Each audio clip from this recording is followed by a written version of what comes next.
Karachi city ہسپتال میں ہر طرف خاموشی کا راج تھا۔ عید کا دن تھا، صرف کچھ مستقل مریض ہی تھے جو عید والے دن بھی ہسپتال میں مقیم تھے، باقی سب مریض گھر چلے گئے تھے۔ ہسپتال کی شاندار عمارت میں چند ہی ڈاکٹر آن ڈیوٹی تھے۔ فاریہ اور ڈاکٹر فاطمہ بیٹھی باتیں کر رہی تھی، ان کے علاوہ اور کوئی ڈاکٹر وہاں نہیں تھا۔ کیا یار، عید کے دن ہم بھی پھر ڈیوٹی کریں گے؟ یہ بھی کوئی زندگی ہے؟ فاریہ صوفے کی بیک سے سر ٹکاتے ہوئے بولی۔ البتہ فاطمہ نے کوئی جواب نہیں دیا۔ وہ دونوں اپنا ہاؤس جاب مکمل کر رہی تھیں۔ سٹی ہسپتال کراچی کے حالات ایسے تھے کہ ہر وقت کسی نہ کسی ایمرجنسی کا خطرہ رہتا تھا۔ اب سب ڈاکٹرز کو چھٹی نہ ملتی تھی، کوئی نہ کوئی آن ڈیوٹی ہوتا ہی تھا۔ فاطمہ فاریہ کے پکارنے پر وہ چونکی۔ ہاں، کیا سوچ رہی ہو؟ فاریہ نے بغور اس کی چمکتی آنکھوں میں سوچ کر پرچھائیاں دیکھیں۔ کچھ نہیں، بس پاپا کا سوچ رہی ہوں، پتہ نہیں کچھ کھایا بھی ہوگا انہوں نے یا نہیں۔ فاطمہ کے لہجے میں فکر مندی تھی۔ تب ہی پولیس گاڑیوں اور ایمبولینس کے تیز بجتے سائرن پر وہ بکھلا کر کھڑی ہو گئی۔ سائرن کی آواز سے پورا ہسپتال گونج رہا تھا۔ ان دونوں نے سوالیہ نظروں سے ایک دوسرے کو دیکھا، پھر تیزی سے کھڑکی کی طرف بھاگی۔ وہ سیکنڈ فلور پر تھی۔ کھڑکی کے باہر منازل تک دہلات دینے کو کافی تھے۔ ہسپتال کے احاطے میں پولیس گاڑیوں اور ایمبولینس کا ہجوم تھا۔ مریضوں کو جلدی جلدی اسٹریچر پر ڈالا جا رہا تھا۔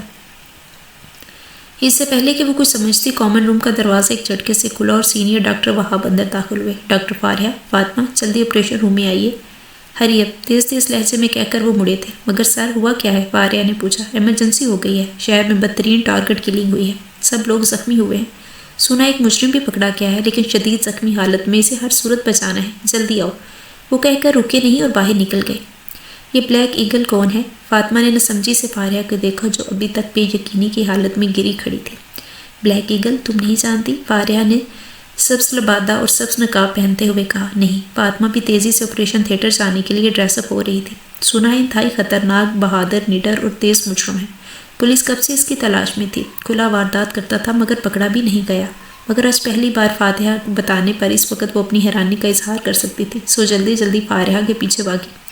ہر طرف بھگدڑ مچی ہوئی تھی، سارے آن لائن ڈاکٹر زخمیوں کا علاج کر رہے تھے۔ آپریشن روم کے باہر پولیس کی بھاری نفری موجود تھی۔ وہ دونوں تیزی سے آپریشن روم میں داخل ہوئی، جہاں ڈاکٹر وہاب اسٹریچر پر لیٹے وجود پر جھکے ہوئے تھے۔ سبز روشنیوں تلے لمبا لیٹا چوڑا وجود بالکل ساکت تھا۔ 3 گولیاں لگی تھی، آپریشن کرنا ہوگا، بچنے کے چانسز بہت کم ہیں، اتنی آسانی سے اسے نہیں مرنے دینا۔ ڈاکٹر وہاب ان دونوں سے مخاطب ہوئے۔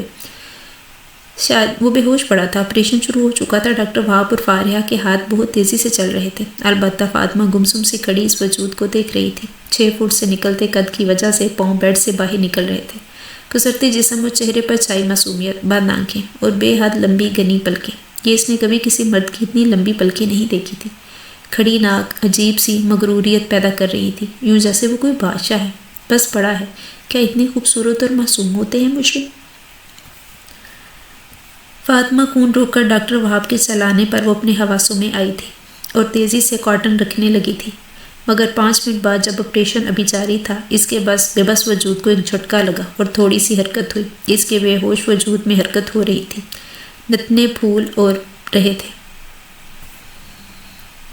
یہ کیسے ہو سکتا ہے؟ میں نے اسے خود 3 گھنٹوں کے لیے اینستھیزیا دیا تھا، پھر یہ کیسے ہوش میں آ سکتا ہے؟ حیرت کی شدت سے ڈاکٹر وہاب کی آنکھیں پھٹنے کو تھیں۔ اب حرکت تیز ہو چکی تھی۔ ڈاکٹر رباب چلائیں، کمپاؤنڈرز تیزی سے انجیکشن بننے لگے۔ مزید تو خطرناک ہوگا۔ اس سے پہلی بار فاطمہ نے زبان کھولی۔ اس کے علاوہ اب کوئی چارہ نہیں، بچ گیا تو خوش نصیب ہوگا۔ وہ انجیکشن بازو پر لگاتے ہوئے بولے۔ حرکت بند ہو گئی اور ایک بار پھر بے ہوش ہو چکا تھا۔ پھر 3 گھنٹوں کے طویل ترین آپریشن کے بعد معجزی طور پر وہ بچ گیا تھا۔ 3 گولیاں اس کے جسم سے نکال دی گئی تھیں۔ حیرت انگیز قوت مدافعت کا مالک ہے یہ۔ میں نے آج سے پہلے کبھی کسی سے اتنی پاورفل نہیں دیکھی۔ ڈاکٹر وہاب نقاب اتارتے ہوئے ٹھنڈے لہجے میں بولے تھے۔ خیر ڈاکٹر فاطمہ چکر لگاتی رہیے گا، یہاں مزید آدھے گھنٹے تک اسے ہوش آ جائے گا۔ ڈرنے کی ضرورت نہیں، باہر پولیس کی بھاری نفری موجود ہے۔ وہ ہدایت دیتے باہر چلے گئے۔ پیچھے وہ اور فاریہ تھی، جبکہ ڈاکٹر وہاب باہر پولیس اور میڈیا کو بریف کر رہے تھے۔ حیرت ہے، ویسے 3 گولیوں کے بعد اتنی زیادہ مقدار کا بھی کوئی اثر نہیں ہوا اس پر۔ فاطمہ اب بھی حیران تھی۔ ایسے ڈیٹھ اور بے حس لوگوں پر کوئی اثر ہوتا نہیں۔ تمہیں پتہ ہے اپنے باپ کو بھی میں نے اس طرح قتل کیا ہے۔ ایسے لوگوں کے پاس نہ دل ہوتا ہے نہ جذبات، ان پر نہ گولیاں اثر رکھتی ہیں نہ دوائیاں۔ فاریہ کا لہجہ نفرت سے بھرپور تھا اور فاطمہ تو بس باپ کا قتل پر اٹک گئی تھی۔ کیا واقعی؟ تمہیں کیسے پتا؟ وہ حیران تھی۔ فاریہ کی انفارمیشن پر، کس دنیا میں رہتی ہو تم فاطمہ؟ کچھ ارد گرد کی بھی خبر لیا کرو۔ 3 سال پہلے بہن اور باپ کا قتل کرنے کے جرم میں اسے قید ہوئی تھی، مگر یہ جیل سے بھاگ گیا۔ جن کے لیے یہ کام کر رہا تھا انہی لوگوں نے اسے وہاں سے فرار کروا دیا تھا۔ ان 3 سالوں میں اس نے کتنے جرائم کیے ہیں، کتنے بینک لوٹے ہیں، کتنا کوئی گناہ نہیں جنا جا سکتا۔ ہر جگہ اپنا نشان چھوڑ کے جاتا ہے۔ بلیک ایگل، وہی بلیک ایگل کا ٹیٹو اس کے بازو پر بھی بنا ہے۔ اصل نام تو کچھ اور ہے مگر بلیک ایگل کے نام سے ہی مشہور ہے۔ فاریہ کی تفصیل سے بتایا۔ فاطمہ کو بے اختیار گھن آنے لگی تھی۔ اس کو تو مر ہی جانا چاہیے تھا، فاطمہ نفرت سے بولی۔ نہیں، اگر مر جاتا تو یہ بہت آسان موت ہوتی اس کی۔ فاریہ کے کہنے پر اس نے زور زور سے سر ہلایا، پھر وہ دونوں ہی باہر نکل گئی تھی۔ چھٹی کا دن ایسا ہی ہوتا ہے جیسے کوئی خوشخبری۔ وہ کافی دیر سے سو کے اٹھا، پھر فریش ہو کر نیچے آ گیا جہاں زہرہ مشین لگا کر بیٹھی تھی۔ آدھے سے نہ کپڑے دھل چکے تھے۔ زنیرہ پڑھ رہی تھی، اسے دیکھ کر وہ دوبارہ مسکرائی۔ ناشتہ لگاؤں؟ زہرہ نے پوچھا۔ اس نے نفی میں سر ہلا دیا۔ کبھی ہفتے میں وہ آتی تھی تو یوں ہی کر کے کام سمیٹ جاتی تھی تاکہ زنیرہ کو زیادہ کام نہ کرنا پڑے۔ حالانکہ کام والی بھی رکھی ہوئی تھی مگر زہرہ پھر بھی ہفتے میں 1 دن میکے ضرور آتی اور عموماً چھٹی والے دن ہی آتی رہتی تھی۔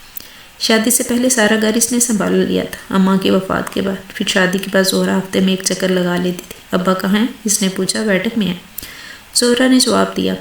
ناشتہ کر لو، کتنے کمزور ہو گئے ہو، ٹھیک سے کھاتے پیتے نہیں ہو نا؟ اس نے پھر ٹوکا۔ وہ مسکرا دیا۔ میں ٹھیک سے کھاتا ہوں زہرہ، تمہاری نظر کمزور ہو گئی ہے۔ عدیل بھائی سے کہہ کر چیک کروانا، پھر چشمہ لگا کر مجھے دیکھنا، بالکل فٹ اور ٹھیک نظر آؤں گا میں۔ وہ وہی برآمدے میں کرسی کھینچ کر بیٹھ گیا۔ ہاں اڑا لو مذاق، اور تو کوئی کام نہیں ہے؟ زہرہ نے منہ بنایا۔ وہ ہنس پڑا۔ میری چھوٹی جی ٹاپ کرنا ہے اس بار۔ اس نے اب زنیرہ کے سر پہ چپت لگائی۔ جوڑا لگانے میں مصروف تھی انشاءاللہ، وہ بھی پرعزم لہجے میں بولی۔ وہ دونوں ہنس پڑے۔ سعد کہاں ہے؟ اس کے بھانجے کا پوچھا۔ سو رہا ہے، ابھی تک تو نہیں جگایا، پھر تنگ کرے گا، کوئی کام نہیں کرنے دے گا۔ زہرہ نے منع کیا بیٹے کو جگانے سے۔ وہ سر ہلاتا بیٹھک کی طرف مڑا۔ کہاں جا رہے ہو؟ ناشتہ تو کر لو۔ زہرہ نے پھر پکارا۔ نہیں کرنا ہوا تو خود کر لوں گا۔ وہ نظر انداز کرتا بیٹھک میں آ گیا، پھر دروازے پر ہی رک گیا۔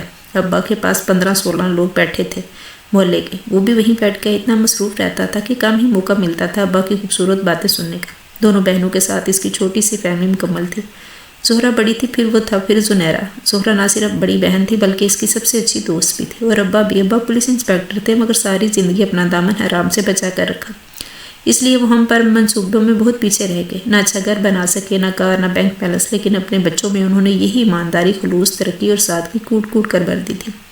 اس عمر میں بھی اپنے فرائض کی ادائیگی میں ایسے ہی ہوشیار تھے جیسے جوانی میں محلے میں ان سے زیادہ کسی کو قابل اعتبار نہ سمجھا جاتا تھا۔ لوگ ان کے پاس اور مسئلے حل کرواتے، نہ صرف مسئلے حل کرواتے بلکہ ان کی خوبصورت باتوں سے بھی لطف اندوز ہوتے۔ وہ کوئی عالم نہ تھے، نہ ہی کوئی اسکالر، بس ایک سادہ آدمی، مگر اس سادگی میں بھی علم کا سمندر چھپا تھا۔ اس کے ابا اس کے آئیڈیل تھے، وہ انہیں جیسا بننا چاہتا تھا۔ اس وقت ایم ایس سی کیمسٹری کا اسٹوڈنٹ تھا، یونیورسٹی سے آ کر ایک ورک شاپ پہ پارٹ ٹائم جاب کرتا تھا۔ اپنی پڑھائی کا بوجھ وہ خود اٹھاتا تھا۔ زندگی بڑی سہل گزر رہی تھی۔ اسے پیچھے بیٹھتا دیکھ کر ابا چونکے، پھر ساتھ والے کی طرف متوجہ ہو گئے۔ مگر گناہ کیوں انسان کو اس شدت سے اپنی طرف کھینچتا ہے؟ گناہ سے بچنا ممکن کیوں ہے؟ گناہ سے پناہ کیوں نہیں ملتی؟ وہ آدمی کہہ رہا تھا۔ وہ بھی سیدھا ہو کر بیٹھ گیا۔ گناہ ایک فطری چیز ہے اور فطرت سے کون بھاگ سکتا ہے؟ ابا مسکرا کر بولے تھے۔ مگر رضوی صاحب بھاگیں گے تو بچیں گے کیسے؟ ہم جہنم میں کھینچ کر لے جائیں گے۔ وہ آدمی دوبارہ بولا۔ ابا بھی مسکرا رہے تھے۔ میں سمجھ رہا ہوں احسن صاحب کہ آپ کیا کہنا چاہ رہے ہیں۔ میں بتاتا ہوں آپ کو۔ گناہ نہیں، گناہوں سے آگے رک جانا انسان کو تباہی کی طرف لے جاتا ہے۔ گناہوں پہ آگے ٹھہر جانا لے کر جاتا ہے جہنم کی طرف۔ جہنم کے تو لفظی معنی ہی رک جانے کے ہیں۔ جو گناہ کرے پھر توبہ کر کے پلٹ آئے تو یہی گناہ اس کی عظمت کو 4 چاند لگا دیتا ہے، اللہ کو اس کے لیے رحیم بنا دیتا ہے۔ اور جو گناہ کرتے پلٹتے ہی نہ، مڑ کر ہی نہ دیکھیں، وہی ٹھہر جائیں تو ابا سانس لینے کے لیے رکے۔ ٹھہر جانا تباہی ہے، رک جانا ہی موت ہے۔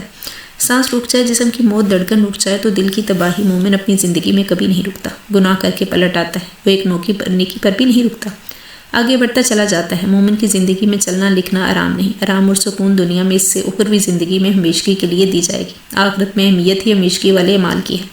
جس نے ہمیشہ گناہ ہی کیے، گناہ پر جمع رہا تو پھر یقیناً اس کے لیے ہدیہ آگ ہے۔ آگ گناہ دنیا میں ہی جلتا ہے، اس کا ضمیر اسے جلاتا ہے اور آخرت میں بھی جلتا ہے۔ جلنا اس کا مقدر ہے۔ ان کی آنکھیں ابھی نم ہو چکی تھی، ہر کوئی عقیدت سے انہیں دیکھ رہا تھا اور وہ فخر سے دیکھ رہا تھا۔ اسے فخر تھا، وہ عرفان رضوی کا بیٹا تھا، ایک عام مگر ایماندار پولیس انسپیکٹر کا، جو کچھ دیر بعد آہستہ آہستہ لوگ نکلتے چلے گئے، پھر صرف وہ اور ابا رہ گئے کمرے میں۔ کچھ دیر اور آرام کر لیتے، تمہیں ایک ہی دن تو ملتا ہے، تمہیں چھٹی کا، ابا فکر مندی سے بولے۔ رات گئے تو وہ تھکا ہارا آیا تھا، صبح سویرے پھر چلا جاتا تھا۔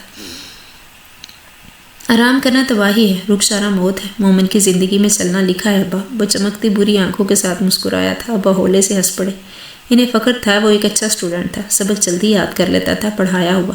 ابھی وہ ان کی بات پر انہیں پر لوٹا گیا۔ شہروز حنان آیا ہے تم سے ملنے۔ زہرا کی باز پر وہ چونکا، پھر باہر آ گیا جہاں حنان جنرل ہاتھ میں لیے کھڑا تھا۔ کیا خیال ہے، بنائیں نوٹس آج؟ حنان کے کہنے پر وہ مسکرایا۔ چلو آؤ۔ وہ رضامند ہوا مگر تبھی زہرا آ گئی۔ پہلے ناشتہ تو کر لو، تم بھی حنان بھی۔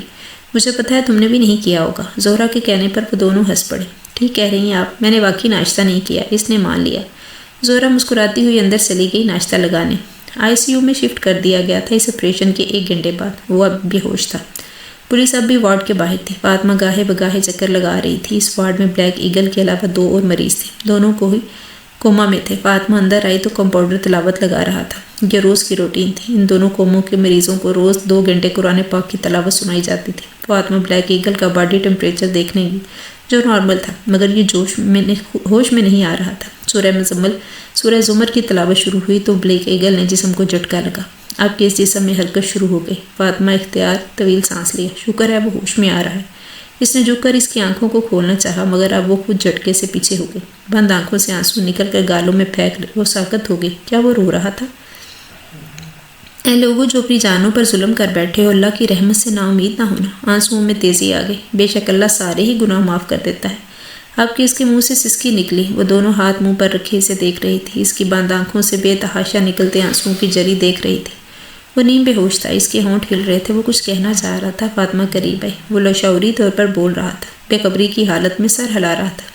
اللہ، اب کہ اس کے منہ سے سبق کر اللہ نکلا تھا۔ اتنا درد، اتنا کرب تھا کہ اس کی سسکی میں کہ جیسے کوئی پوری شدت کے ساتھ اللہ کو پکار رہا ہو۔ فاطمہ پھٹی آنکھوں کے ساتھ اس کو دیکھ رہی تھی۔ سسکیوں کے ساتھ ٹوٹ ٹوٹ کر لفظ نکل رہے تھے۔ اتنا بڑا مجرم رو رہا تھا، رو کر کہہ رہا تھا، پکار بھی کس کو رہا تھا؟ وہ بے یقین سے پیچھے ہٹی، پھر ڈاکٹر وہاب کو بتانے باقی۔ ڈاکٹر وہاب نے اس کے ہوش کے آنے کی خبر سنتے اسے دوسرے کمرے میں شفٹ کروانے کی آرڈر دے دی۔ اس بار پھر سخت سیکیورٹی اس میں شفٹ کیا گیا۔ اب وہ اکیلا ایک کمرے میں تھا۔ ڈاکٹر وہاب اور ڈاکٹر سعید اکٹھے اس کے کمرے میں آئے تھے۔ اس کا جسم شدید زخمی حالت میں بستر میں جکڑا ہوا تھا کہ بھاگ نہ سکے۔ ان کے آنے پر اس نے نظر اٹھا کر دیکھا گیا تھا اور اس کی آنکھوں میں صرف سرد مہری، اتنی سرد مہری فاطمہ کو لگا وہ جم جائے گی۔ بالکل بے تاثر آنکھیں تھیں۔ ایک ایک نظر ڈالنے کے بعد وہ نظریں دوبارہ چھت پر جما گیا۔ چہرے بھی آنکھوں کی طرح بے تاثر تھا، آثار تھے نہ بیزاری تھا۔ کیسا محسوس کر رہے ہو آپ؟ ڈاکٹر وہاب نے پروفیشنل لہجے میں پوچھا۔ کوئی جواب نہیں آیا۔ وہ چپ تھا، یوں جیسے سنا ہی نہ ہو۔ دیکھو بتاؤ ہمیں کہ کیسا محسوس کر رہے ہو تاکہ ہمیں پتہ لگے کہ تمہیں کتنی دیر لگے گی ٹھیک ہونے میں۔ ڈاکٹر سعید نے آگے ہو کر اسے بلایا تھا۔ اس نے ابھی جواب نہ دیا۔ منہ میں نو لفٹ کا بورڈ لگا ہوا تھا۔ تینوں ڈاکٹرز ایک دوسرے کے ساتھ نظروں کا تبادلہ کیا، پھر تینوں نے ہونٹ پیچ لیے۔ دروازہ کھول کر ایک وجیہہ سا شخص اندر داخل ہوا تھا۔ SP شاہ زیب آنے والے نے اپنا تعارف کروایا تو ڈاکٹر وہاب نے اسے تفصیل پوچھی۔ اس کا منہ کھلوانا میرا کام ہے ڈاکٹر، یو ڈونٹ وری، آپ جا سکتے ہیں اور یہاں آن ڈیوٹی ہے وہ بے شک میرے ساتھ موجود رہیں، باقی آپ آرام کریں۔ SP مسکرا کر بولا تو ڈاکٹر وہاب اور ڈاکٹر سعید باہر چلے گئے۔ فاطمہ وہیں رہ گئی کیونکہ وہی آن ڈیوٹی تھی۔ شاہ زیب نے ایک نظر اس دان پان سی لڑکی پر ڈالی۔ آپ کی ڈیوٹی ہے یہاں؟ وہ نرمی سے بولا۔ جی، اس نے آہستگی سے کہا اور سر ہلاتا بلیک ایگل کی طرف مڑا جو اب چھت پہ ہی دیکھ رہا تھا۔ دیکھو ایگل، آخرکار میں نے تمہیں پکڑ ہی لیا۔ قانون کے ہاتھ بہت لمبے ہوتے ہیں، کبھی نہ کبھی مجرم تک پہنچ ہی جاتے ہیں۔ صحیح کہہ رہا ہوں نا میں؟ SP طنزیہ لہجے میں اس سے مخاطب ہوا تھا۔ فاطمہ چپ بیٹھی ان دونوں کو دیکھ رہی تھی۔ بلیک ایگل نے چھت سے نظریں ہٹا کر SP پر ڈالی، پھر بولے بغیر پھیر لی۔ SP کا منہ اس بے عزتی پر سرخ ہو گیا۔ بولیں گے تو تمہارے فرشتے بھی۔ 2 دن ہیں، تم ٹھیک ہو جاؤ گے، پھر جہاں ہم تمہیں لے کر جائیں گے وہاں پہ لوگ تو کیا اس کی روحیں بھی بول اٹھتی ہیں۔ وہ غصے میں چلا رہا تھا۔ بلیک ایگل کے چہرے پر دمی مسکراہٹ بکھر گئی تھی، خوبصورت مسکراہٹ۔ وہ حیران کھڑی سے مسکراتا دیکھ رہی تھی۔ بولا وہ اب بھی نہیں تھا، صرف مسکرایا تھا۔ SP کی بات پہ شاہ زیب حسن پھر تب گیا تھا اسے مسکراتا دیکھ کر۔ دیکھ لوں گا تمہیں میں، جھٹکے سے کہہ کر وہ مڑ گیا۔ عزت سلام کہہ رہی تھی تمہیں SP، وہ بول پڑا تھا۔ طنزیہ مسکراتا لہجہ باہر جاتا شاہ زیب حسن تڑپ کر مڑا تھا۔ اس کا چہرہ اور آنکھیں غصے سے سرخ ہو گئی تھی، مگر آنکھوں کی سرخی میں عجیب سی بے بسی کہ وہ یہی سرخ آنکھوں سے باہر چلا گیا۔ اب کہ وہ بولا تھا تو شاہ زیب حسن نہیں بولا تھا۔ فاطمہ اب بھی حیران کھڑی تھی، اس کو ایک لفظ بھی سمجھ میں نہیں آیا تھا اور نہ ہی SP کا۔ اس نے دوبارہ اسے دیکھا اور اسی کو دیکھ رہا تھا۔ چمکتی بری آنکھیں اس پر جمی تھی، پہلے والی سرد مہری نہ آنکھوں میں تھی نہ چہرے پر۔ وہ پزل سی ہو کر آنکھیں جھکا گئی۔ مجھے سونا ہے ڈاکٹر، مجھے نیند کا انجیکشن لگاؤ۔ وہ روب سے بولا۔ سوری، ابھی ہم آپ کو انجیکشن نہیں لگا سکتے۔ وہ بھی سنجیدہ لہجے میں بولی تھی جواباً جو اسے گورنے لگا، مگر وہ آنکھ نہیں ملا رہی تھی۔ اس اعتراف تھا کہ سامنے لیٹے بندے کی آنکھوں میں دیکھنا ایک مشکل کام ہے۔ کیوں نہیں لگا سکتی آپ؟ ایک اور سوال آیا۔ فاطمہ کو غصہ آ گیا۔ مجرم ہو کر ایسے تنتنا رہا ہے جیسے پرائم منسٹر کا بیٹا ہو اور ہسپتال اس کے باپ کا ہو۔ نہیں لگا سکتے بس، اور ڈاکٹر میں ہوں، آپ نہیں۔ مجھے پتہ ہے آپ کو کیا لگانا ہے کیا نہیں۔ ہمیں سختی سے آرڈر ہے آپ کا خیال رکھنے کا، ورنہ آپ جیسے قابل نفرت لوگوں کا تو دل کرتا ہے ہمیشہ کی نیند سلا دو۔ وہ تڑک کر بولی تھی۔ جواباً مقابل کے چہرے پر مسکراہٹ گہری ہوتی چلی گئی تھی، بڑی تپا دینے والی مسکراہٹ تھی، یوں جیسے اس کی بے بسی پر ہنس رہا ہو۔ وہ پاؤں پٹک پر باہر نکل گئی، دل ہی دل میں گالیاں دیتی وہ کامن روم کی طرف آ گئی تھی۔ شہروز ابا کے پکارنے پر وہ مڑا۔ جی ابا۔ بابو کے گھر تک چلو گے میرے ساتھ؟ بابا کے پوچھنے پر وہ حیران ہوا۔ بابو، وہ گڈا، آپ کیوں جا رہے ہیں؟ وہاں وہ اچھا آدمی نہیں ہے؟ بے اختیار اس کے منہ سے نکلا مگر ابا کے چہرے پر ناگواری کے تاثرات پھیل گئے۔ تم کیسے کہہ سکتے وہ اچھا آدمی نہیں ہے؟ کیا سند ہے تمہارے پاس؟ وہ ناگواری سے بولے۔ شہروز شرمندہ ہو گیا۔ اس کی شہرت اچھی نہیں ہے بابا، اس نے آستگی سے کہا تو وہ صحیح کہہ رہا تھا۔ محلے میں اس کی کاروائیاں مشکوک تھیں، پتہ نہیں کیا کام کرتا تھا کیا نہیں، خوب ٹھاٹ باٹ سے رہتا تھا، 2 بار گرفتار ہو کر ابا کی ہی جیل میں گیا تھا، پھر بھی رہا۔ شہرت تو پولیس کی بھی اچھی نہیں ہے، تو پھر میں بھی اچھا آدمی نہیں کہ میں پولیس والا ہوں؟ ابا نے اسے لاجواب کر دیا۔ وہ ہونٹ پیچ گیا۔ وہ بیمار ہے، مساج پرسی کے لیے جانا ہے۔ جب عیادت کے لیے جاتے ہیں تو مریض کی عادت نہیں ایک حالت دیکھتے ہیں۔ ایک مسلمان کی عیادت، دوسرے مسلمان پر اس کا حق ہے، وہ جو حق دے وہ لوگ اللہ کو پسند ہیں۔ اب کہ وہ نرمی سے سمجھا رہے تھے وہ مسکرا دیا۔ چلے ابا۔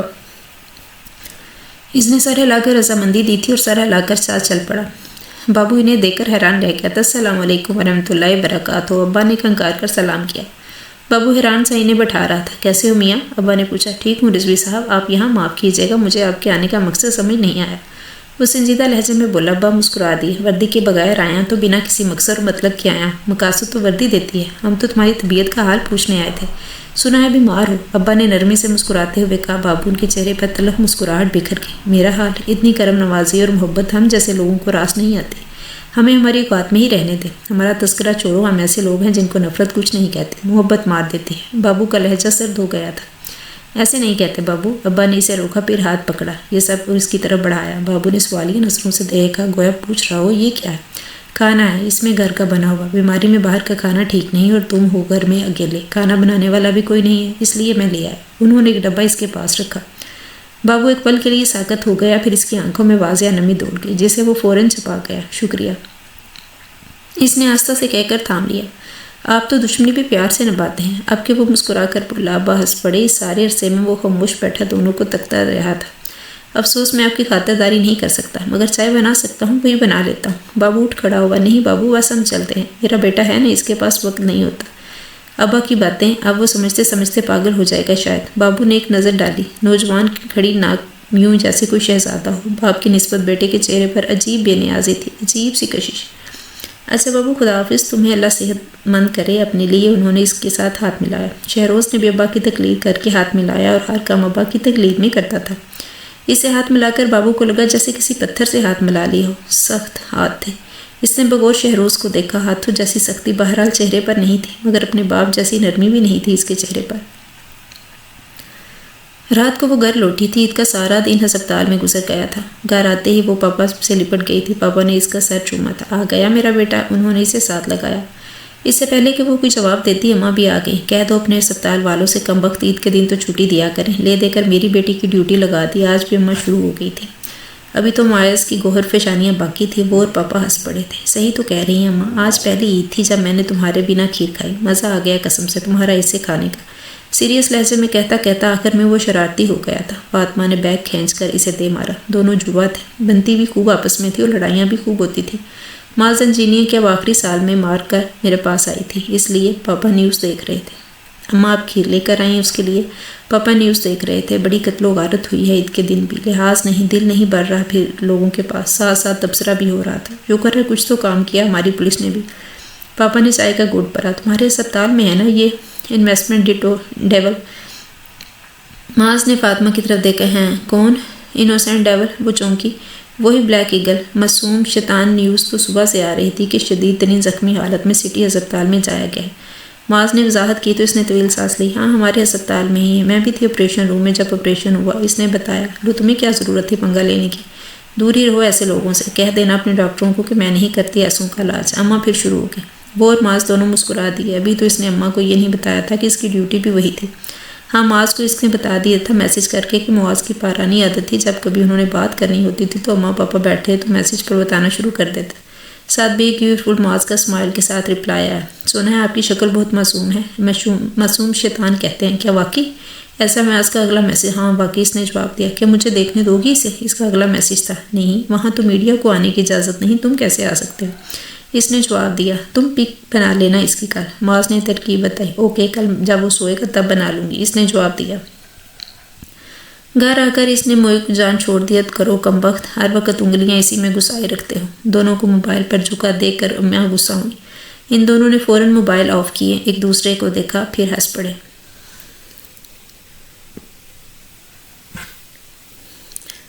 جسے کر کے دل کو دکھ نہ ہو، مجھے اس گناہ کی تلاش ہے۔ اس کے منہ سے سسکاری ہی نکلی۔ نرس ڈرپ کی سوئی اس کے ہاتھ پر لگا رہی تھی، تبھی وہ اندر داخل ہوئی۔ اسے دیکھتے ہی نرس نے سلام کیا اور سر ہلاتی آگے آگے۔ کیا سچویشن ہے؟ اس نے نرس سے پوچھا۔ وہ سائڈ ٹیبل پر بڑی فائل دیکھنے لگی اٹھا کے، جس میں اس کے ہوئے ٹیسٹوں کی رپورٹس تھیں۔ فائن ہے madam, temperature, heartbeat, blood pressure, everything. اس نے پوچھا۔ یس ڈاکٹر، نرس نے سر ہلایا۔ فاطمہ نے اس کی طرف دیکھا، بیزار سا لیٹا ہوا تھا۔ کیسا فیل کر رہے ہو؟ فاطمہ اب اس سے مخاطب ہوئی۔ یہ کسی کو بھی جواب نہیں دیتا ڈاکٹر، بولتا ہی نہیں ہے۔ رات ڈاکٹر عدنان آن ڈیوٹی تھے، انہوں نے بہت سر کھپایا مگر نو رسپانس۔ اس کی بجائے جواب نرس نے دیا۔ فاطمہ نے گور کر اسے دیکھا۔ ڈرامے باز کہیں کا، کل تک تو بول رہا تھا، مسکرا رہا تھا اس کے سامنے۔ بند کرو یہ ڈرامے بازی اپنی، وہ تڑک کر بولی۔ معصوم شیطان نے آنکھیں اٹھا کر اسے دیکھا، آنکھوں میں شرارت تھی، یوں جیسے کہہ رہا ہو تم بلاؤ گی تو بولوں گا ورنہ نہیں۔ بتاؤ کیسا فیل کر رہے ہو؟ درد تو نہیں ہو رہا نہ ٹانگوں میں؟ فاطمہ چڑ گئی تھی آنکھوں سے۔ ہو رہا ہے، وہ آرام سے بول پڑا۔ نرس نے حیران ہو کر اسے دیکھا، پھر فاطمہ کی کل ساری رات ڈاکٹر عدنان نے کوشش کر لی تھی وہ نہیں بولا تھا۔ کتنا ہو رہا ہے؟ کھچاؤ محسوس ہو رہا ہے یا الرجی سی ہو رہی ہے یا اریٹیشن؟ فاطمہ آگے ہوتی اس کے قریب۔ کھچاؤ، وہ سکون سے بولا۔ لگ تو نہیں رہا کھچاؤ کہیں سے۔ فاطمہ نے مشکوک نظروں سے دیکھا، چہرے پر تو اذیت کے اثار بھی نہ تھے۔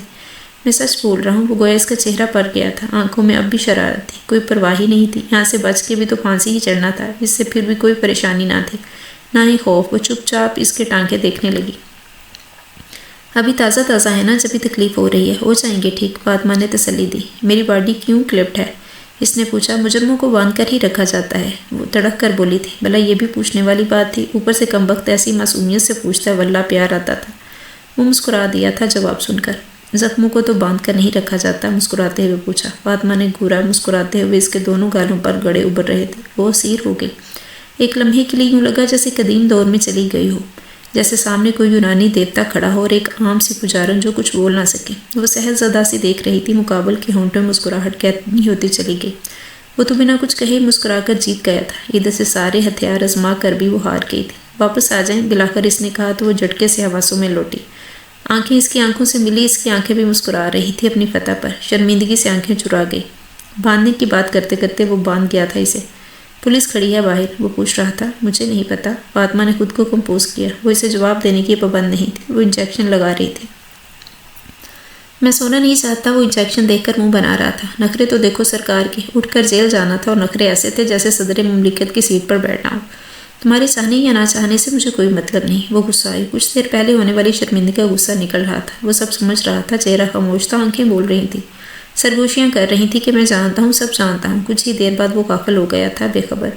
وہ چپ چاپ کھڑی اس کی معصوم شیطان کو دیکھتی رہی۔ سوتے میں تو اور بھی معصوم لگ رہا تھا، چہرے پر وہی ازلی سکون، نہ ڈر نہ خوف۔ اس نے ایک نظر بیرونی دروازے پر ڈالی، پھر آہستہ سے موبائل نکال کر کیمرہ آن کیا اور تصویر بنائی، پھر فوراً کمرے سے نکل گئی۔ دل دھڑ دھڑ کر رہا تھا۔ آج لیب نہیں جانا تم نے؟ وہ یونیورسٹی کے گراؤنڈ میں بیٹھا تھا جب حنان نے اس کا شانہ ہلایا۔ جانا ہے، اس نے فوراً کہا اور اٹھ کھڑا ہوا۔ لیب میں داخل ہوتے ہی لڑکیوں کی خود پر اٹھتی نگاہیں دیکھ کر وہ نظریں چکا گیا۔ البتہ حنان کے ہونٹوں پر معنی خیز مسکراہٹ بھر گئی۔ اسے اس سب میں کبھی بھی کوئی دلچسپی نہیں تھی۔ پروفیسر ساجد پریکٹیکل کے متعلق ہدایتیں دے رہے تھے اور لکھنے لگا، تبھی باہر سے فائرنگ کی آوازوں نے سب کو چیخنے پر مجبور کر دیا۔ سائلنس سائلنس پلیز، پروفیسر نے ڈیسک بچایا۔ الیکشن کا دور تھا، یونیورسٹی میں روز ہی یہ ہنگامے ہوتے تھے۔ سبھی فائرنگ کے ساتھ نسوانی چیخیں بھی سنائی دیں۔ کلاس میں خاموشی چھا گئی۔ آپ کی نسوانی چیخیں بلند ہوئیں تو وہ خود کو روک نہیں سکا، پین پھینک کر بھاگا باہر۔ شہروز شہروز رک جاؤ۔ پیچھے سے مختلف آوازیں ہیں مگر اس نے کچھ نہ سنا۔ اپنے ابا کی بات یاد تھی، ابا کہا کرتے تھے جب بیٹیاں بہنیں مائیں تکلیف میں ہوں تو ہر مرد کا فرض ہے قاسم بن جائے۔ وہ تیزی سے ڈپارٹمنٹ سے نکلا۔ وجاہت ڈوگر اس کے کرندے کھینچ رہے تھے۔ اس لڑکی کو کار میں انہیں کوئی روکنے والا نہیں تھا۔ اس ہلکے کے ایم کا بیٹا تھا، اگر وہ یونیورسٹی والوں کی کیا مجال کسے روک سکے۔ اس نے آگے ہو کر جھٹکے سے لڑکی کا بازو کھینچ کر برا کیا۔ ارد گرد سناٹا چھا گیا۔ وجاہت اور اس کے بندے آنکھوں میں خون لیے اس کی طرف مڑے اور وہ لڑکی ایک طرف کھڑی تھر تھر کانپ رہی تھی۔ میرے سے راستے سے ہٹ جاؤ شہروز رسول، وجاہت فنکارا۔ شہروز نے فوراً عمل کیا، راستے سے ہٹا، مڑا اور لڑکی کا بازو پکڑ کر چلنے لگا۔ میری تمہارے ساتھ کوئی دشمنی نہیں ہے، بہتر ہے تم جاؤ یہاں سے، وجاہت نے دوبارہ آواز دی۔ اس سے پہلے کہ شہروز کچھ کہتا وہ لڑکی مضبوطی سے اس کا بازو پکڑ کر شہروز کے پیچھے ہو گئی۔ اس سے تمہاری کیا دشمنی ہے؟ شہروز اتنے پیچھے کھڑی لڑکی کو دیکھ کی طرف اشارہ کیا۔ اس سے پوچھو، واسطہ سے بولا۔ شہروز مڑا، لڑکی رو رہی تھی۔ تم بتاؤ وجاہت۔ وہ نہیں بتائے گی، ہمارے ہاں لڑکیوں سے تحقیق اور تفتیش نہیں کی جاتی۔ وہ دوبارہ وجاہت کی طرف مڑا، اب کہ اس کے چہرے پر چٹانوں والی سختی تھی۔ وجاہت ڈھیلا پڑ گیا۔ تم اچھی طرح جانتے ہو شہروز میں ہنگاموں کا قائل نہیں، مگر یہ لڑکی 6 ماہ اس نے مجھے اپنے جال میں پھنسائے رکھا، مجھے لوٹتی رہی، مگر میں اس کے ساتھ افیئر تھا۔ تم مجھے بھی جانتے ہو نا، میں فلرٹ نہیں ہوں، میں نے کبھی کسی لڑکی کے ساتھ فلرٹ نہیں کیا، میں اس کے ساتھ فیئر تھا۔ حالانکہ یہ سٹیٹس میرے ہم پلہ نہیں تھے، پھر بھی ہم کمٹمنٹ نبھا رہے تھے۔ پھر یہ 6 ماہ بعد کہہ رہی ہے مجھے بھول جاؤ، میرا تو نکاح ہو چکا ہے اپنے کزن کے ساتھ۔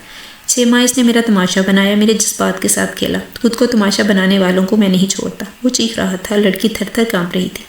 ہر طرف سکوت طاری ہو گیا۔ شہروز نے ایک طویل سانس لے کر لڑکی کو دیکھا، پھر آگے بڑھ کر وجاہت کے کندھے پر ہاتھ رکھا۔ کول ڈاؤن، اس نے آہستہ سے کہا، مگر وجاہت اب بھی لال پیلا ہو رہا تھا۔ معافی بہترین انتقام ہے وجاہت، چلے جاؤ یہاں سے، اس نے کہا۔ وجاہت نے جھٹکے سے اس کا ہاتھ کیا اور چلا گیا۔ سب حیرانی سے شہروز کو دیکھ رہے تھے۔ وہ دیکھے بنا لڑکی کی طرف متوجہ ہوا۔ لڑکیاں غرور ہوتی ہیں، اپنا بھی، اپنے گھر والوں کا بھی۔ افسوس اس غرور کو وہ خود توڑ دیتی ہیں۔ چلے جاؤ اپنے گھر۔ اس نے اس کے سر پر ہاتھ رکھا، پھر اپنے ساتھ لے کر چلنے لگا۔ پھر رکشا کروا کے اسے بٹھایا اور لوٹ آیا۔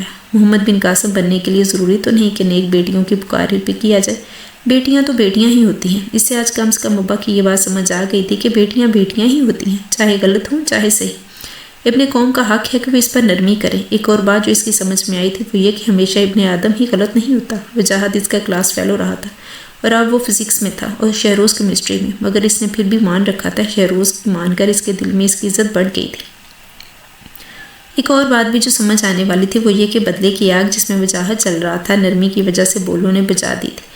وجاہت کو صحیح راہ دکھانے والا مل گیا تھا جب ہی آگ بجھ گئی، مگر حیرت کی بات تھی کہ شہروز کو یہ آخری بات نہ سمجھ آئی تھی اور نہ ہی دھیان گیا تھا کہ بدلے کی آگ اکیلے بجھائے نہیں بجھتی۔ عید کا تیسرا دن تھا، اس کے ہسپتال میں تیسرا دن تھا۔ آج بھی اس کے کمرے کے باہر پولیس کی بھاری نفری تھی۔ ڈاکٹر عدنان ابھی نائٹ ڈیوٹی کر کے گیا تھا اور اب تک نہیں آئی تھی۔ ڈاکٹر کب آئیں گے؟ اس نے نرس سے پوچھا۔ نرس نے مشکوک ہو کر اسے دیکھا۔ کون ڈاکٹر؟ نرس نے پوچھا۔ وہی جو یہاں صبح کے ٹائم۔ اس نے کہا، اچھا ڈاکٹر فاطمہ، وہ بس آتی ہی ہوں گی۔ نرس کے کہنے پر اس نے سر ہلا دیا، مگر نام سن کر اس کی آنکھوں میں چمک پڑ گئی تھی۔ تبھی وہ آ گئی تھی، دروازہ کھول کر۔ پیچ کلر کے سوٹ میں وائٹ اوور آل اپنے سر ڈانپے اوڑے آسمان سے اتری حور لگ رہی تھی۔ اس کے چہرے پر چھائی بیزاری فوراً دوڑ گئی۔ وہ فریش ہو گیا اسے دیکھتے ہی۔ آتے ہی اس کی نبض دیکھنے لگی، پھر مڑی۔ ڈاکٹر عدنان نے دوا تبدیل کی ہے؟ وہ سسٹر سے پوچھ رہی تھی۔ جی ڈاکٹر، نرس نے سر ہلایا۔ وہ چپ چاپ دعائیں دینے لگی۔ کیا نئی دوائیوں سے آرام فیل ہو رہا ہے تمہیں؟ آپ کے وہ اس کی طرف متوجہ ہے اور تمہیں پر وہ بے اختیار مسکرا دیا۔ جتنے بھی ڈاکٹرز آئے تھے آپ ہی کہتے تھے، بڑی دلیری ہے وہ، تم کہتی تھی۔ ہو رہا ہے، اس نے مختصر جواب دیا اور اس کی طرف دیکھنے سے گریز کر رہی تھی۔ اسیری سے بچنے کی کوشش ہو رہی ہے۔ اسے ہنسی آ گئی۔ کوشش بھی تو دیکھو کب ہو رہی ہے، جب کام ہو گیا تھا۔ اسیر ہونے کے بعد اسیری سے رہائی طلب ہو رہی تھی۔ صحیح، وہ بھی بس وہاں کر رہی تھی، پھر چلی گئی۔ طویل سانس لے کر سر ٹکا دیا اور نیچے آ گئی۔ کیسا ہے تمہارا مریض؟ فارحہ نے اسے کامن روم میں آتا دیکھ کر پوچھا۔ ٹھیک ہے، وہ آہستہ سے بولی تو فارحہ کچھ اور پوچھتی۔ فائرنگ کی تیز آواز، وہ دونوں اچھل پڑی۔ ہسپتال کے کمپاؤنڈ میں زبردست فائرنگ ہو رہی تھی، ہر طرف بگدڑ مچ گئی۔ باہر نکلنے کے لیے بیک ڈور کھول دیا گیا۔ بلیک ایگل کے روم کے باہر موجودہ ساری پولیس نیچے بھاگی۔ بلاخر 1 گھنٹے کے بعد وہ فائرنگ کرنے والا گرفتار ہو گئے تھے۔ 2 لوگ تھے اور تکنی کا ناچ نچا کر رکھ دیا تھا سب کو۔ ان کے پکڑے جانے پر حالات معمول پر لوٹے۔ بیک ڈور بند کر دیا گیا۔ ڈاکٹر واپس اپنی ڈیوٹی پر چلے گئے۔ فاطمہ بھی اٹھ کر اوپر آ گئی۔ پولیس بھی واپس روم کے باہر آ گئی۔ وہ دروازہ کھول کر اندر داخل ہوئی اور دوسرے ہی لمحے اس کے منہ سے چیخ نکل گئی تھی۔ کمرہ خالی تھا، وہاں کوئی نہیں تھا۔ بلیک ایگل بھاگ چکا تھا۔ لعنت ہے اتنی نفری پر، لعنت ہے، ایک بندہ چکمہ دے کر بھاگ گیا، وہ بھی شدید زخمی حالت میں، تم کچھ نہ کر سکے؟ کچھ بھی نہ کر سکے؟ ایس پی شاہ زیب برس رہا تھا۔ سارے سپاہی سر جھکا کر کھڑے تھے۔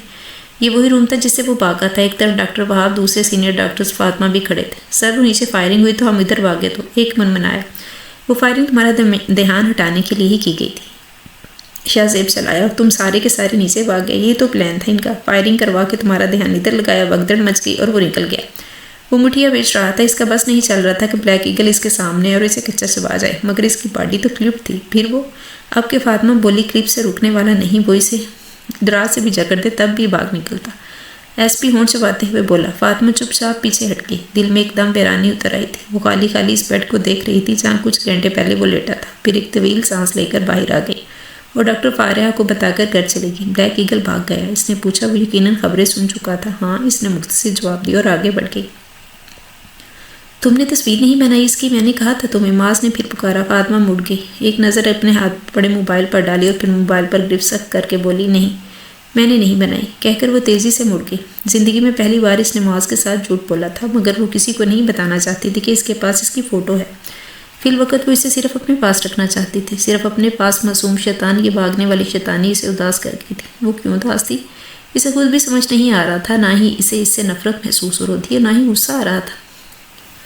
کیا بات ہے ابا, کچھ پریشان ہے؟ وہ کب سے دیکھ رہا تھا ابا کو یوں خاموش ہوئے.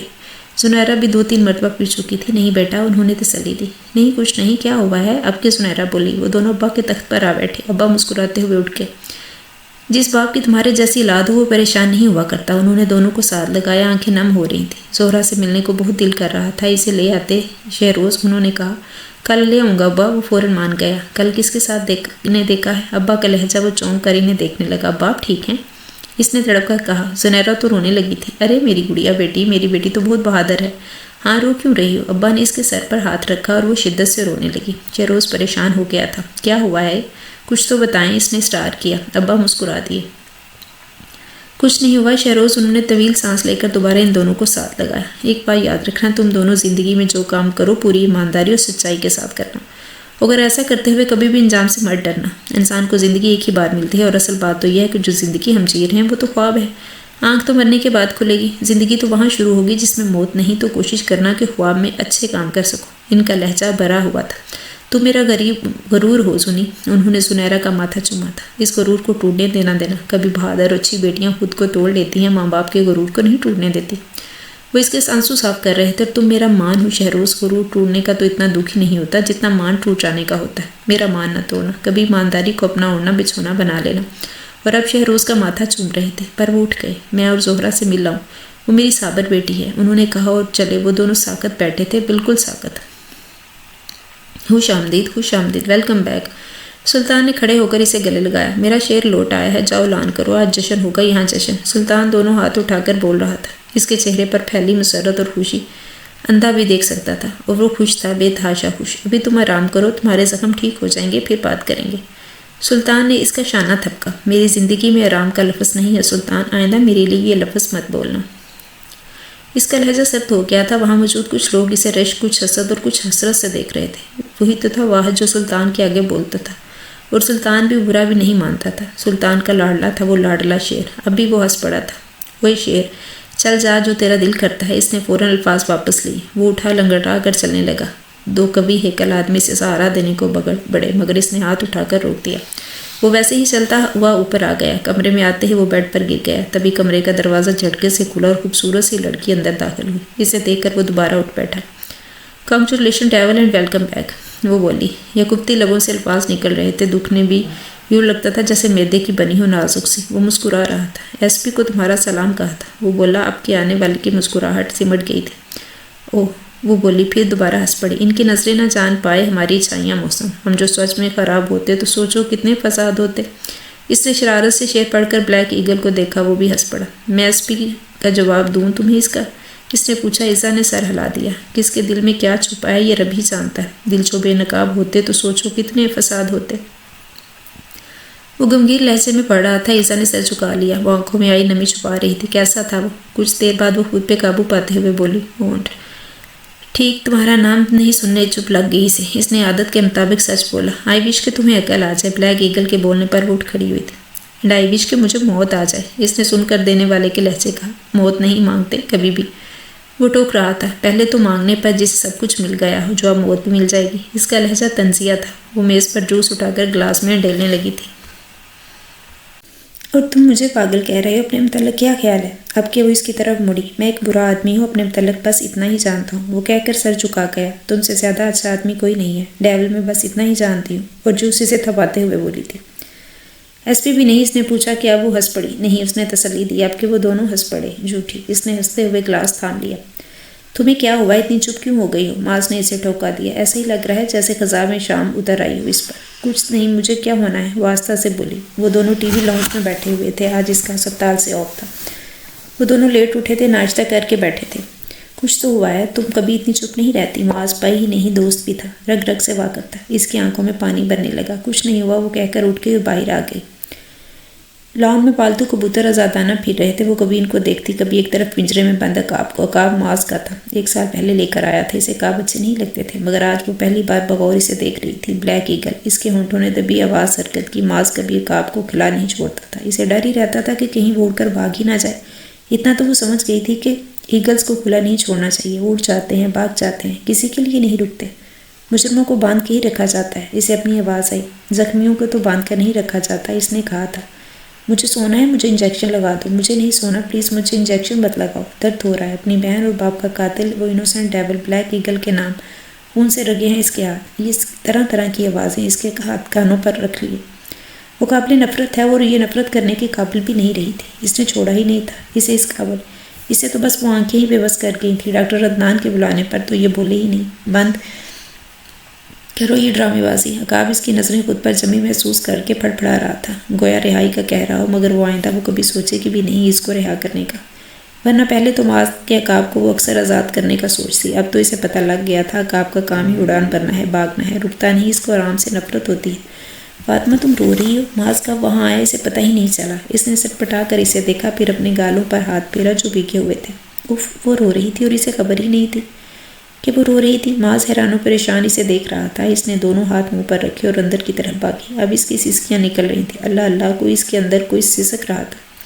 آئے سن کر نیم بے ہوش میں تڑپ رہا تھا اور وہ تڑپ رہی تھی۔ MSc کیمسٹری فرسٹ سیمسٹر میں وہ ٹاپ کر گیا تھا۔ آج رزلٹ کا اعلان ہوا تھا۔ وہ بے تحاشا خوش گھر لوٹا تھا۔ سب سے پہلے ابا کو بتانا چاہتا تھا۔ گھر کے قریب آتے ہی اسے عجیب سی ویرانی محسوس ہوئی۔ وہ عصر کا وقت تھا، ہر طرف خاموشی تھی۔ وہ سر جھٹکتا آگے بڑھا، گیٹ بچانے کے لیے ہاتھ کھول رکھا کر کھلتے ہی گیا۔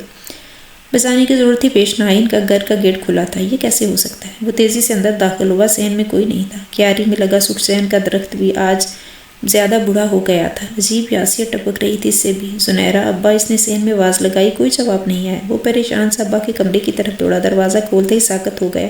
آنکھیں پھٹ گئیں، ایک لمحے کے لیے سانس بھی رک گیا، دوسرے ہی لمحے اس کی چیخ نکل گئی، ابا ابا! وہ چیختا ہوا اندر پڑا، کمرے میں خون ہی خون تھا، ابا فرش پر گرے ہوئے تھے۔ ابا! وہ چیختا ہوا جھکا اور پھر ایک بار پھر ساکت ہو گیا۔ بیڈ کے نیچے سے خون بہتا ہوا آ رہا تھا۔ وہ جھکا اور دوسرے ہی لمحے اس کی چیخوں سے پورا گھر گونج اٹھا۔ بیڈ کے نیچے سرخ وجود اس کی بہن کا تھا۔ زنیرہ، زنیرہ، زنیرہ! اس نے اسے باہر کھینچا اور پوری شدت سے رو رہا تھا۔ ابا کہتے تھے شہروز بڑے حوصلے والا ہے۔ ابا غلط کہتے ہیں، اس کے بہن کا سر خون سے رنگین تھا، یوں جیسے کسی کی نکیلی چیز اس کے سر پر لگی ہوئی۔ اس کی نظریں اس کی بند مٹھی پر تھی جس میں کانچ دبا ہوا تھا۔ کیا اس نے خود کو مارا؟ اس کے بازو کی آستین ادھیڑی ہوئی تھی۔ کیا ہوا تھا وہاں؟ وہ ابا کی طرف مڑا۔ ابا کا سینہ خون سے رنگین تھا، انہیں یقیناً گولیاں ماری گئی تھیں۔ وہ اسے حواس کھو رہا تھا، پاگلوں کے انداز میں وہ ان دونوں کو دیکھ رہا تھا۔ پھر ابا کے پاس پسٹل اس نے اٹھایا اور اس کے ہاتھ پر لگا زنیرہ کا خون بھی پسٹل پر لگ گیا۔ تب ہی بھاری بوٹوں کی آواز پر اس نے سر اٹھایا۔ سامنے پولیس کھڑی تھی۔ وہ کھڑا ہو گیا، پسٹل اس کے ہاتھ میں تھا۔ وہ انہیں بتانا چاہتا تھا کچھ، آنسوؤں سے اس کی آواز گلے میں دب گئی تھی۔ وہ چیخنا چاہتا تھا، واویلا کرنا چاہتا تھا، مگر you are under arrest mister Shahroz Rizvi, الفاظ تھے یا بواز؟ قیامت کا دن تھا، قیامت آ گئی تھی۔ ہتھ کھڑیاں اسے لگائی جا رہی تھیں، باہر لوگ اکٹھے ہو گئے تھے۔ وہ چیخ رہا تھا، ابا کی طرف دوڑ رہا تھا، مگر اسے پولیس گاڑی میں لے جایا جا رہا تھا، لاشوں کو ہسپتال لے جایا جا رہا تھا۔ ابا ابا! زنیرہ! اس کی چیخیں گلی میں گونج رہی تھی، وہاں موجود ہر بندہ رو رہا تھا، پورا محلہ اکٹھا ہو گیا تھا۔ تب کہاں تھے سب جب ظلم ہوا تھا؟ پولیس کیسے آ گئی وہاں؟ ان باتوں کا ہوش کسے تھا؟ لوگ تو حیران کھڑے تھے۔ خون سے ہٹے 2 وجود ایمبولینس میں ڈالے جا رہے تھے اور یہی خون پولیس کی گاڑی میں اس کے ہاتھوں پر تھا۔ وہ بلک رہا تھا اور اس کو کوئی سن نہیں رہا تھا، کوئی بھی نہیں۔ کمرہ عدالت میں خاموشی طاری تھی۔ دلائل اور ثبوت پیش ہو چکے تھے۔ اپنے باپ اور بہن کا قاتل کمرے میں کھڑا نڈال جج کے فیصلے کا انتظار تھا۔ سارے پردوں میں رہنے والی اس کی بڑی بہن زہرا بھی وہیں بیٹھی بلک رہی تھی۔ پچھلے 1 ہفتے سے وہ جیل میں تھا۔ سنا تھا ایک دنیا آئی تھی اس کے باپ اور بہن کے جنازے پر، وہ سنا ہی تھا، وہ سن ہی سکا تھا۔ اب ابا کا مان ٹوٹ گیا تھا، وہ ان کے جنازے میں نہیں تھا، ان کا مان ہی آخری مسافت میں ساتھ نہیں تھا۔ ہاں ضرور وہ اپنے ساتھ لے گئے تھے، رو رو کر اب تو آنکھوں کا پانی بھی ختم ہو گیا تھا۔ اس کے چہرے اور گردن پر نیل کے نشانات تھے، ایسے ہی نشانات کمر پر بھی تھے، مگر وہ نظر نہیں آ رہے تھے۔ کپڑوں کی وجہ سے پولیس والوں نے مار مار کر اسے پاگل کر دیا تھا۔ وہ داڑے مار مار کر روتا اور سمجھتے مار کھانے پر وہ رو رہا ہے، جبکہ وہ تو ابا کو یاد کر کے روتا، زنیرہ پر روتا۔ سب سے برا حال زہرا کا تھا۔ سوجی آنکھیں لیے وہ عدالت میں بیٹھی تھی۔ وہ ان سے کہہ رہا تھا کہ اس نے کچھ نہیں کیا تو وہ اپنے باپ پر جان دے سکتا تھا۔ لے کیسے لیتا؟ وہ کسی کی بیٹیوں کے لیے بن قاسم بن جاتا تھا، پھر اپنی گڑیا کے لیے، مگر اس کے پاس اپنی بے گناہی کا کوئی ثبوت نہیں تھا اور نہ ہی اس کے علاوہ کوئی گناہ گار پکڑا گیا تھا۔ ساری زندگی اس نے صاف ستھری زندگی گزاری تھی۔ ابا اور زنیرہ کا خواب تو ٹوٹ گیا تھا۔ ابا خواب ہی آ کر کہا کرتے تھے کہ اس کی زندگی کو، لیکن اس کا خواب ڈراؤنے خواب میں بدل گیا تھا۔ سامنے سسکتے ہی بیٹھی زہرا، عدیل، حنان، وہ انہیں نہیں دیکھ رہا تھا، کسی کو بھی نہیں دیکھ رہا تھا۔ آنکھوں کے سامنے بس خون تھا، خون۔ سائلنس پلیز، جج کی آواز پر حال میں خاموشی چھا گئی۔ تمام گواہوں اور ثبوتوں کو پیش نظر رکھتے ہوئے یہ عدالت مجرم شہروز رضوی کو عمر قید کی سزا سناتی ہے۔ نکارہ بچ گیا تھا، 2 گھنٹے پہلے وہ ملزم تھا، اب وہ مجرم بن گیا تھا، اسے مجرم بنا دیا گیا تھا۔ زہرا کی چیخیں، عدیل، حنان کی کپکپاہٹیں کوئی نہیں دیکھ رہا تھا۔ سزا سن کر وہ چیخا تھا، نہ ہی اس کے احتجاج کیا تھا۔ وہ خاموش ہو گیا تھا، بالکل خاموش۔ میڈیا پر خبریں آ گئیں، اس کی فوٹو کے ساتھ دکھایا جا رہا تھا اس کا نام کردہ علم۔ اللہ انسانوں کو آزماتا ہے، جتنا ظرف ہوتا ہے اس کو اتنا ہی آزمایا جاتا ہے۔ اس نے بے اختیار دعا کی کہ وہ کم ظرف ہوتا یا وہ ابا کا بیٹا نہ ہوتا۔ 1 ہفتہ پہلے تک اس کے پاس سب کچھ تھا مگر شہرت نہیں۔ 1 ہفتے بعد سب کچھ چھن گیا اور بدنامی مل گئی۔ وہ جیل کی کال کوٹری میں آ گیا تھا۔ زہرا آئی تھی، اس سے ملنے سے انکار کر دیا۔ یہ ضروری تھا، اگر وہ انکار نہ کرتا تو بار بار تھانے آتی اور وہ بار بار اپنی بہن کو وہاں نہیں دیکھنا چاہتا تھا۔ اس کے دل میں لایا جا رہا تھا۔ ایک میڈیا والے نے اس کے گھر جا کر خونولود کمرے کی ویڈیو بھی دکھا دی تھی اور ساتھ ہی ساتھ بے حس بیٹے پر ایسے ڈائیلاگ مارے کہ مائیں پناہ مانگنے لگی، خدا ایسے بیٹے سے تو بیٹا ہی نہ دے۔ دل میں ابلتا ہوا لاوا پکتا گیا۔ 2 ماہ بعد اس نے پہلی بار سوچا کہ آخر یہ سب کس نے کیا۔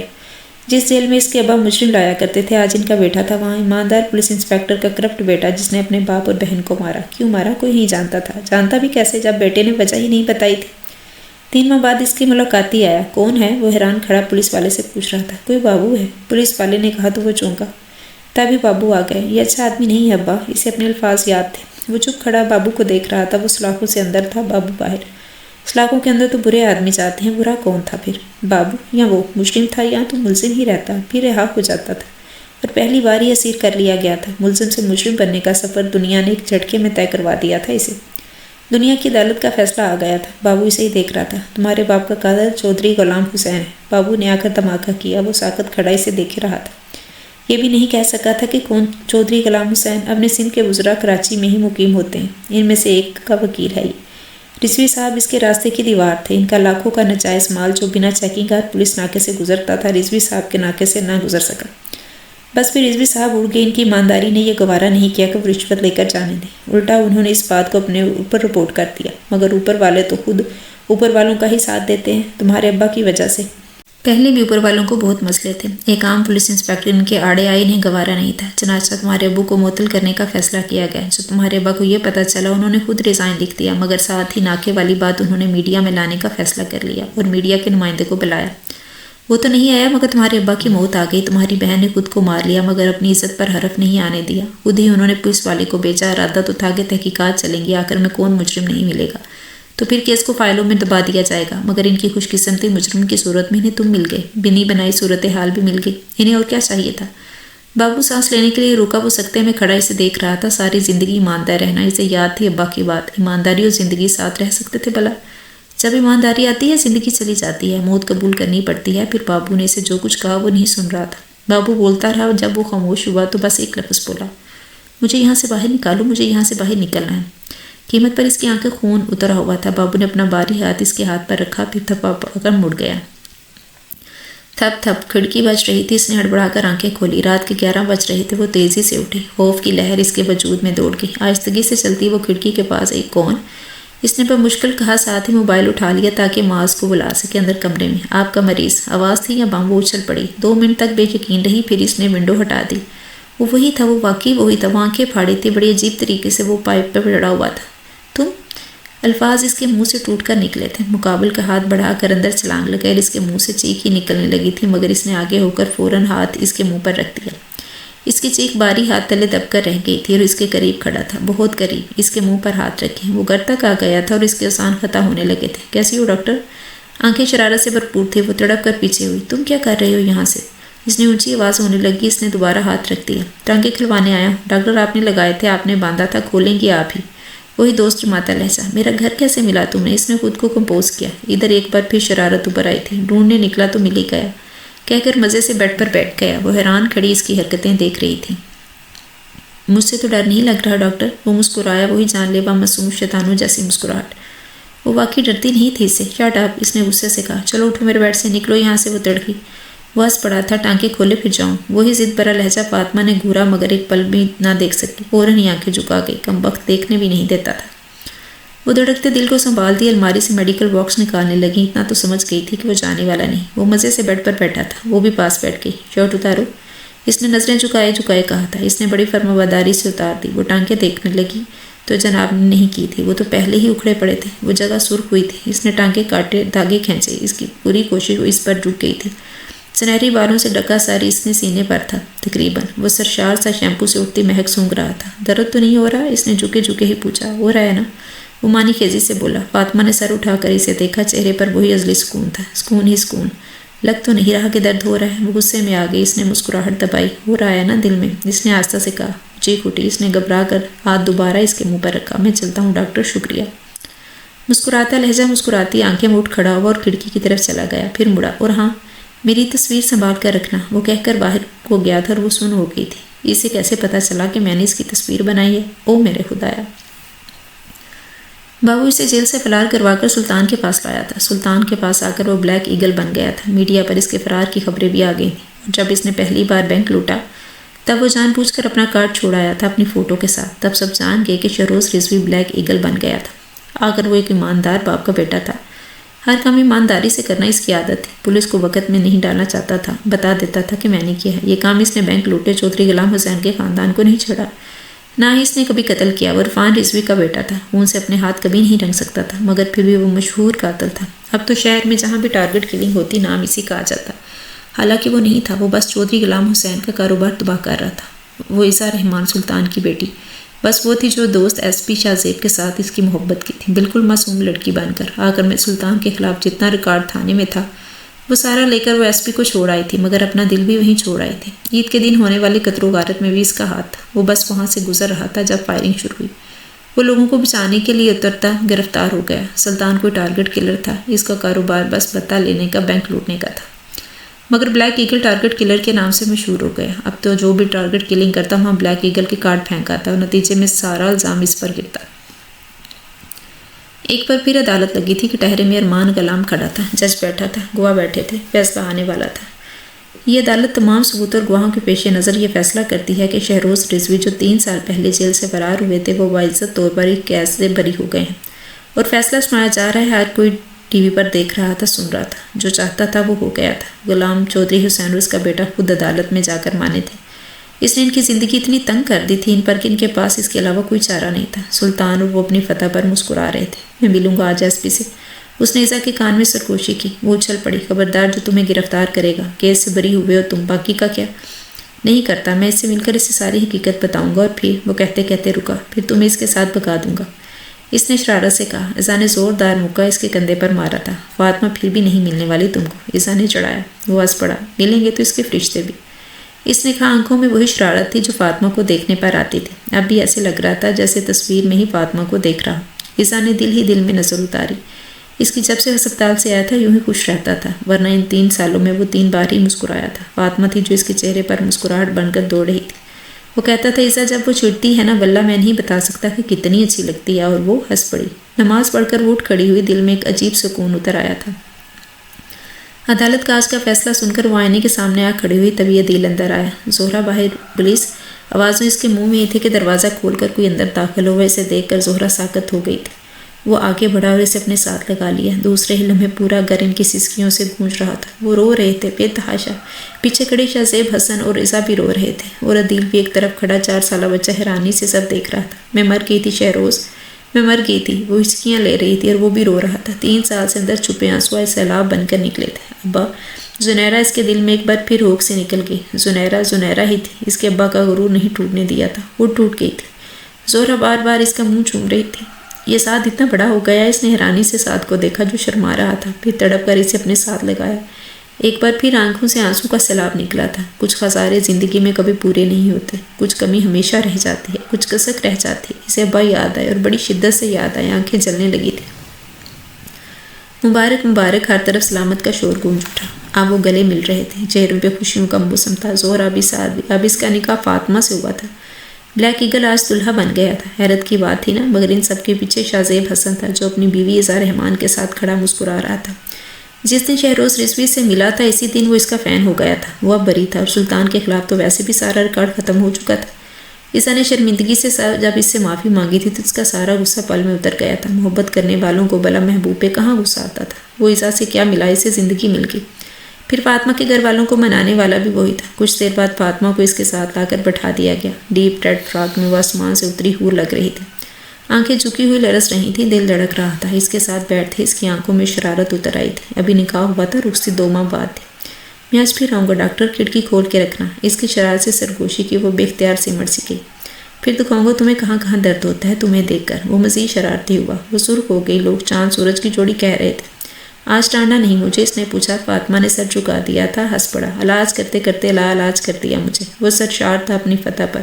وہ جھکے سر کے ساتھ مسکرا دی۔ زندگی کی راہ گزر روشن تھی، راستہ صاف تھا۔ معصوم شیطان اس وقت اس کے پہلو میں بیٹھا مسکرا رہا تھا اور ابا کو سوچ رہا تھا۔ ابا نے زندگی گزار دی، اس کی اب گزر جانی تھی، اور اب ابا کی ہر بات نہیں مان سکتا تھا، مگر اس نے ہر بات رد بھی نہیں کی جاتی تھی۔ وہ اللہ سے معافی کا طلبگار تھا اور اسے پتا تھا کہ اسے معافی مل جائے گی، کیونکہ ابا کہتے تھے گناہ پر رک جانا گناہ ہے، دوزخ کی طرف لے جاتا ہے۔ گناہ کر کے پلٹ آنا اللہ کے بندے کے لیے رحیم بنا دیتا ہے۔